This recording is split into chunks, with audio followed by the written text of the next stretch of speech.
Hi friends, வாங்க இன்றைக்கி நம்ம ரேஷன் அரிசியை வச்சு சோடா உப்பு எதுவுமே போடாமல் பஞ்சு போன்ற இட்லி எப்படி செய்கிறதுன்னு பார்க்கலாமா. அதுக்கு வீடியோ ஸ்கிப் பண்ணாமல் பாருங்கள். ஃபஸ்ட்டு அரைப்படி உலக்கு இருக்குல்ல, அதை எடுத்துக்கோங்க. அதில் ஒரு அளவுக்கு ரேஷன் அரிசி குண்டரிசி சேர்த்துக்கோங்க.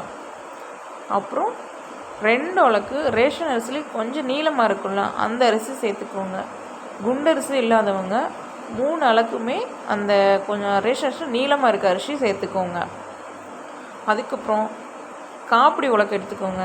அதில் 1 அளக்கு பச்சரிசி சேர்த்துக்கோங்க. அதே காப்பிடி உலக்கில் 1 அளக்கு உளுந்து சேர்த்துக்கோங்க. அதுக்கப்புறம் வெந்தயம் 3 ஸ்பூன் சேர்த்துக்கோங்க. அப்புறம் இந்த அரிசியில் உப்பு போட்டு நல்லா ஒரு 4-5 டைம் நல்லா கழுவிக்கோங்க. நல்லா கழுவிட்டு அதுக்கப்புறம் உளுந்தையும் நல்லா கழுவி எடுத்துக்கோங்க.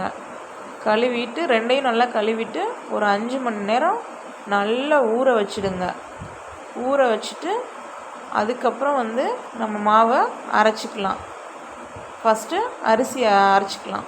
அரிசியை அரைச்சிட்டு அரிசியை கொஞ்சம் கொரகொரப்பாகவும் இருக்காமல் ரொம்ப நைஸாகவும் அரைக்காமல் கொஞ்சம் மீடியமாக அரைச்சிக்கோங்க. அரைச்சி எடுத்துக்கோங்க. அதுக்கப்புறம் உளுந்து அரைக்கும் போது ஃபஸ்ட்டு வெந்தயத்தை போடுங்க. வெந்தயம் போட்டு நல்லா கொஞ்சம் அரைச்சதுக்கப்புறம் உளுந்தை போடுங்க. இல்லைனா வெந்தயம் அரைவிடாமல் கொஞ்சம் முழுசாகவே கிடக்கும். அதனால் வெந்தயத்தை ஃபஸ்ட்டு அரைச்சிட்டு அதுக்கப்புறம் உளுந்தை போடுங்க. உளுந்து அரைச்சிட்டு இருக்கும்போது ஐஸ் கட்டி தண்ணி கொஞ்சம் சேர்த்து அரைங்க.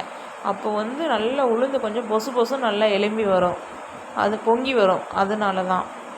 அதுக்கப்புறம் எல்லாம் அரைச்சி முடிச்சுட்டு நல்லா கலந்துருங்க. கலந்து ஃபஸ்ட்டு காலையில் ஊற்றுறதுன்னா நைட்டு நல்லா கொஞ்சம் கரைச்சி வெளியில் வச்சுக்கோங்க. மிச்ச மாவை ஃப்ரிட்ஜுக்குள்ளே ஸ்டோர் பண்ணி வச்சுக்கோங்க.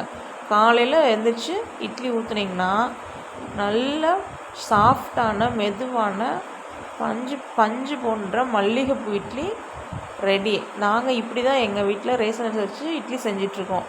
நீங்களும் இது மாதிரி செஞ்சு பாருங்கள். சூப்பராக இட்லி வரும். Thank you friends.